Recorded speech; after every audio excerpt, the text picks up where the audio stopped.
नमस्कार मित्रांनो, तर स्वागत आहे तुमचं माझ्या नवीन व्हिडिओमध्ये. तर मी अक्षय बारवेकर माझ्या नवीन व्हिडिओमध्ये तुमचं स्वागत करीत आहे.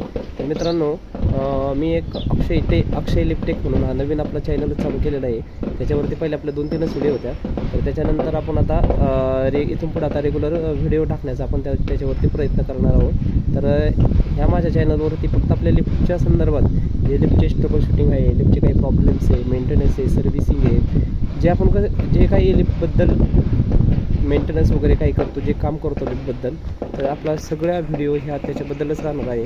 तर आता मी आलेलो आहे एका साईटवरती आणि इथं आपले आहे लिफ्ट याच्या सिनलरचं लिफ्ट आहे. तर सिनलरचं लिफ्ट आहे आणि त्यामध्ये आपण ज्या सिनलरचं लिफ्ट आहे त्याचं ब्रेकडाऊन करण्यासाठी इथं आलेलं आहे. आणि त्याचा ब्रेकडाऊन आता मी सॉल्व केलेला आहे ॲक्च्युली. तर ब्रेकडाऊन काय होतं, तर तुम्ही आपले जे शॉर्ट्स असतात यूट्यूब शॉर्ट्स, तर त्या यूट्यूब शॉर्ट्समध्ये मी टाकणार आहे.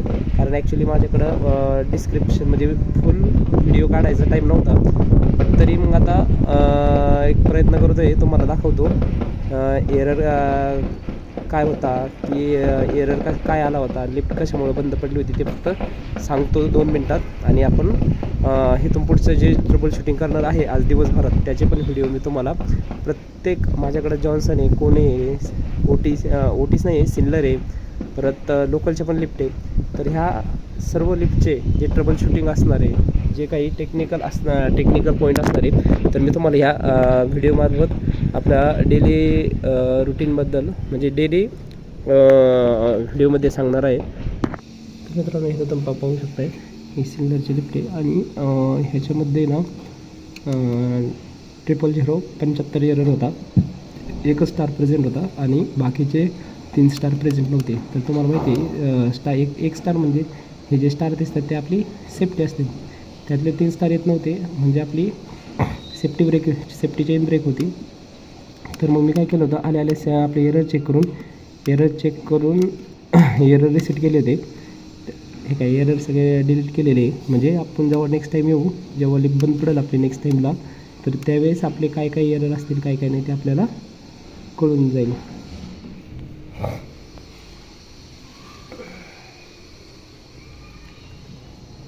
तर इथं 00075 होतं एरर, 3च स्टार म्हणजे 1 स्टार होता, 3 स्टार नव्हते. तर आपले tension wait police switch activate झालेलं होतं. खाली जाऊन टेन्शन वेट पोलीसचं स्विच डिॲक्टिवेट करून आपण ही लिफ्ट चालू करून दिलेली आहे.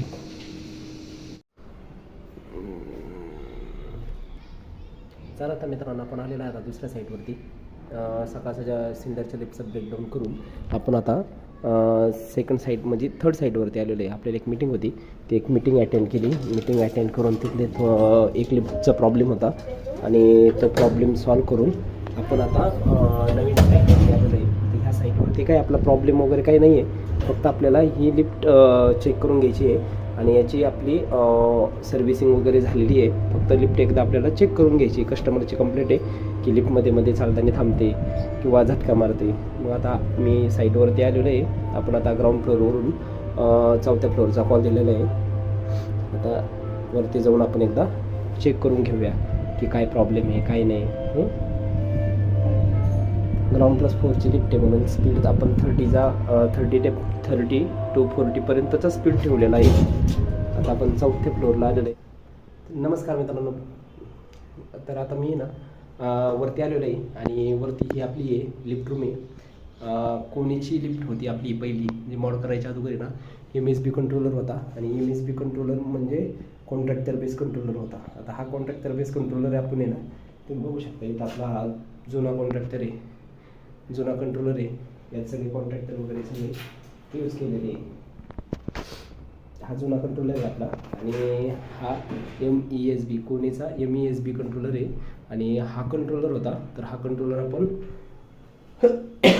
कंट्रोलर काढून हा कंट्रोलर यूज केलेला आहे. आणि हा कंट्रोलर कोणता आहे जर तुम्हाला माहीत असेल तर मला कमेंटमध्ये नक्की सांगा.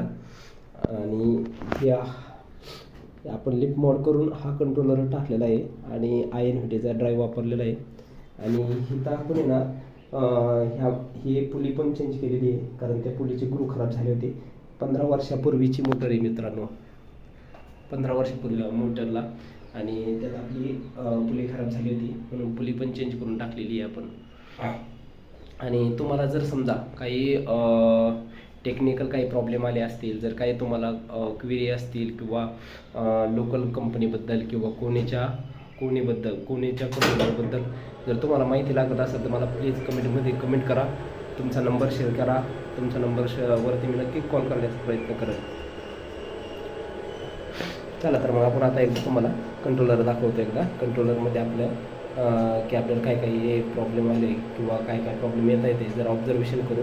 कारण आता आपण वरती आलेलं आहे, लिफ्ट चालूच आहे आणि चालू लिफ्टमध्ये तुम्हाला पण माहिती आहे की काहीच काय प्रॉब्लेम येतो आहे ते कळून येत नाही. तरी आपण थोड्या वेळात लिफ्ट अपडाऊन करू, कॉल देऊ आणि त्याच्यानंतर बघू की काय प्रॉब्लेम येतो आहे किंवा काय प्रॉब्लेम येत नाही आहे.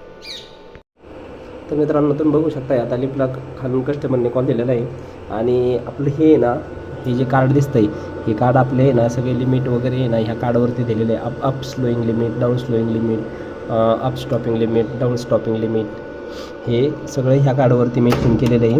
आणि त्याच्यानंतर हे जे कार्ड आहे ह्या कार्डवरती आपलं आहे ना direction, single speed, double second speed वगैरे हे सगळं ते या कार्डवरती आपलं दिलेलं आहे. हे जे रिले वगैरे ॲटो फॅन वगैरेचा रिले याच्यावरती यूज केलेले आहे. आणि हे जे 2 रिले दिसतात ते तुम्हाला, हे जे 2 रिले यातला एक रिले RCRसाठी आहे आणि एक रिले आपला ब्रेकसाठी. आणि त्याच्या बाजूला जर बघताल तुम्ही तरी आपलं रेक्टिफायर कार्ड आहे, रेक्टिफायर बोर्ड आहे. तर यातनं आपल्या 110 सप्लाय याला जातो RCRला आणि ह्याला ब्रेक कॉईलला आणि ते जे काळे कलरचे जे दिसता येते तर ते हे आपले फ्यूज आहे. आणि आपला ह्या ॲडको कंट्रोलरचा मदरबोर्ड आहे आणि ह्या मदरबोर्डवरती तुम्ही बघू शकताय की आत्ता सध्या आणि ॲडकोच्या कंट्रोलरचं जे व्हर्जन आहे AD300 SMD ह्या व्हर्जनचं कार्ड आहे ॲडकोचं, ह्या व्हर्जनचा कंट्रोलर आहे. आणि हा आपला मदरबोर्ड आणि मदरबोर्ड नंतर आपला हा ट्रान्सफॉर्मर. तर ह्या ट्रान्सफॉर्मरमध्ये तुमचं ह्या साईडला जे आहे लेफ्ट साईडला ते इनपुट आहे आणि हे जे आहे राईट साईडला ते आउटपुट आहे. आणि 12 व्होल्टसाठी इथं SMP वापरलेला आहे. हा जो आहे आपला 12 व्होल्टचा 12 वोल्ट DC व्होल्टचा SMP आहे. त्याच्या बाजूला जर बघताल तर आपल्या सगळ्या सेफ्टी 110च्या सेफ्टीसाठी परत 12 व्होल्टसाठी हे आपले सगळे फ्यूज दिलेले आहे. त्याच्यानंतर तुम्ही इकडं बघताल तर हा आपला VSP सिंगल फेज प्रिव्हेंटर, याला SPP पण म्हणतात. आणि त्याच्या साईडला जर पाहिलं तर आपलं हे कॉन्ट्रॅक्टर, हे 2 कॉन्ट्रॅक्टर आहे. हा जो आहे हा मोटर कॉन्ट्रॅक्टर आहे, हा ब्रेक कॉन्ट्रॅक्टर आहे. हे दोन्ही कॉन्ट्रॅक्टर यूज केले, 2 कॉन्ट्रॅक्टर यूज केलेले आहे कंट्रोलरमध्ये.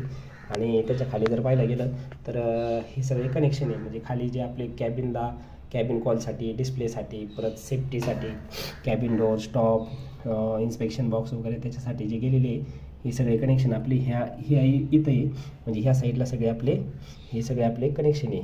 आणि हा आपला मेन MCB कंट्रोलर MCB. इथं जर पाहिलं तुम्ही UVW म्हणजे हा मोटरचा आउटपुट आहे. जे ड्राईव्हकडनं जो सप्लाय येतो मोटरसाठी UVW तो इथून मोटरला जातो. हा आपला कंट्रोलरला इनपुट आणि हा मोटरला आउटपुट. आणि ह्या साईडला इथून जर पाहिलं इथपर्यंत तर हे सगळं आपलं सेफ्टी यूज केलेली याच्यात. म्हणजे car gate safety, landing safety, OEG safety, परत terminal, up terminal, down terminal, final terminal, हे ज्या सगळ्या सेफ्टी आहे तर ह्या सगळ्या सेफ्टी आपल्या ह्या साईडला यूज केलेल्या आहे. आणि हा जे विशेष म्हणजे हे जे कंट्रोलर म्हणजे हा जो कंट्रोलर आम्ही जेव्हा इन्स्टॉल केला तर याचं सगळं इन्स्टॉलेशनचं परत वायरिंगचं वगैरे काम मी माझ्या स्वतःच्या हाताने केलेलं आहे. तर तुम्हाला जर ह्याच्याबद्दल वायरिंगबद्दल वगैरे जर काही प्रॉब्लेम असतील किंवा काही जर प्रश्न असतील तर मला नक्की कॉल करा. मी तुम्हाला नक्की माझ्या कमेंट्समध्ये मला नंबर पाठवा, मी नक्की तुम्हाला फोन करेन. तर आपण आहे ना हा व्हिडिओ आता इथं संपवतो आहे. आणि जर तुम्हाला हा व्हिडिओ जर आवडला असेल तर मला कमेंट नक्की करा आणि माझ्या चॅनलला लाईक, शेअर आणि सबस्क्राईब नक्की करा. आणि मित्रांनो माझा चॅनल नवीन चॅनल असल्यामुळे तुमच्या सपोर्टची खूप गरज आहे. तर होता होईल तेवढं जास्तीत जास्त शेअर करा आणि सबस्क्राईब चॅनलला नक्की करा आणि बेल आयकॉनला क्लिक करायला विसरू नका. धन्यवाद. तर भेटूया आपण नेक्स्ट व्हिडिओमध्ये. थँक्यू.